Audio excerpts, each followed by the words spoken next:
നമസ്കാരം. ഇന്ന് നമ്മൾ കുമ്പളങ്ങയും ചിക്കൻ കറിയാണ് ഉണ്ടാക്കുന്നത്. ആദ്യം നമുക്ക് കുറച്ച് മസാല തയ്യാറാക്കാം. മസാല ഉണ്ടാക്കാൻ വറ്റൽമുളക്, മല്ലി, പട്ട, കരാമ്പു, പെരുംജീരകം, സാദാ ജീരകം, കുരുമുളക്, ഉലുവ, ഏലയ്ക്ക ഇവ ചൂടാക്കി പൊടിച്ചെടുക്കാം. പാലക്കാട്ടുകാരുടെ കല്യാണ തലേന്നത്തെ ഒരു കറിയാണിത്. വേറെ കറികളുടെ ഒന്നും ആവശ്യമില്ല. അടുത്ത് നമുക്ക് ചിക്കനിൽ മുളക് പൊടി, മഞ്ഞൾപ്പൊടി, ആവശ്യത്തിന് ഉപ്പ് ചേർത്ത് മിക്സ് ചെയ്ത് മാറ്റി വയ്ക്കാം. കുമ്പളങ്ങ നമുക്ക് ഇതുപോലെ കട്ട് ചെയ്യാം. വീഡിയോ ലൈക്ക് ചെയ്യാത്തവരൊന്ന് ലൈക്ക് ചെയ്യണം, സബ്സ്ക്രൈബ് ചെയ്യാത്തവരൊന്ന് സബ്സ്ക്രൈബ് ചെയ്യണേ. കുമ്പളങ്ങ കൂടുതലും ചിക്കൻ കുറവുമാണ് നമ്മളിതിലെടുക്കുക. ചെറിയ ഉള്ളി, വെളുത്തുള്ളി, ഇഞ്ചി ഇവ ചതച്ച് മാറ്റി വയ്ക്കാം. തേങ്ങ ചിരവിയത് ഒന്ന് റോസ്റ്റ് ചെയ്ത് മാറ്റി വയ്ക്കാം. നല്ലപോലെ ഒന്ന് കളർ ചേഞ്ച് ആകുന്ന വരെ ഒന്ന് റോസ്റ്റ് ചെയ്ത് മാറ്റി വയ്ക്കാം.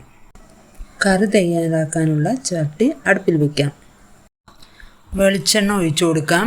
കടുക്, ജീരകം ഇവ ഇട്ട് പൊട്ടി വരുമ്പോൾ നമുക്ക് സവാള കട്ട് ചെയ്തതും കൂടി ചേർത്ത് ഇളക്കി കൊടുക്കാം.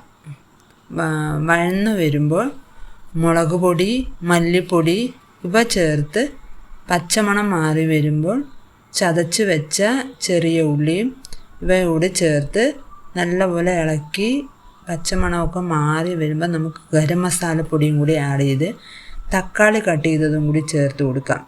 കറിവേപ്പിലയും ചേർത്ത് കൊടുത്ത് നല്ലപോലെ നമുക്ക് ഇളക്കി കൊടുക്കാം. തക്കാളി ഒന്ന് സോഫ്റ്റായിട്ട് വരണം.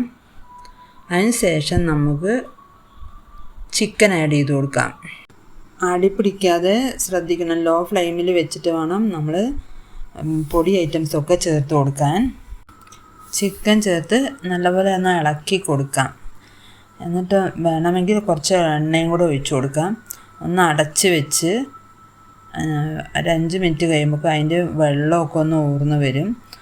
ഒന്നും കൂടി ഇളക്കി കൊടുക്കണേ. അടി പിടിക്കാതെ നമുക്ക് ഇളക്കി കൊടുത്തുകൊണ്ടേ ഇരിക്കണം ഇടയ്ക്കിടയ്ക്ക്. എന്നിട്ട് ആ വെള്ളമൊക്കെ ഒന്നും കൂടി വറ്റി വരുമ്പോൾ നമുക്ക് വീണ്ടും അതിലേക്ക് കുമ്പളങ്ങയ്ക്ക് വേകാനുള്ള വെള്ളവും കൂടി നമ്മളൊന്ന് ചേർത്ത് കൊടുക്കാം. ചിക്കനൊക്കെ വെന്ത് വന്നിട്ട് നമുക്ക് കുമ്പളങ്ങ കട്ട് ചെയ്തത് ചേർത്ത് കൊടുക്കാം. കുമ്പളങ്ങ വെന്ത് വന്നിട്ട് നമുക്ക് റോസ്റ്റ് ചെയ്ത തേങ്ങ അരച്ചതും കൂടി ഒന്ന് ചേർത്ത് കൊടുക്കാം. 2-3 സബ്സ്ക്രൈബേഴ്സിൻ്റെ ആവശ്യപ്രകാരമാണ് ഈ കുമ്പളങ്ങയും ചിക്കൻ്റെ റെസിപ്പി ഇടുന്നത്.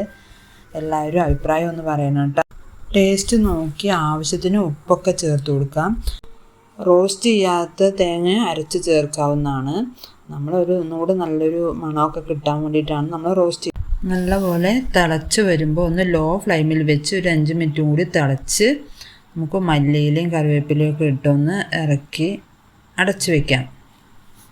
അങ്ങനെ നമ്മുടെ കുമ്പളങ്ങ ചിക്കൻ കറി റെഡിയായി. ഒരു നാടൻ വിഭവമാണ്. എല്ലാവരും ഒന്ന് ട്രൈ ചെയ്ത് നോക്കൂ. വീഡിയോ ഇഷ്ടമായാൽ ലൈക്ക് ചെയ്യണേ. സബ്സ്ക്രൈബ് ചെയ്യാത്തവർ ഒന്നുകൂടി സബ്സ്ക്രൈബ് ചെയ്യണേ. Thank you for watching.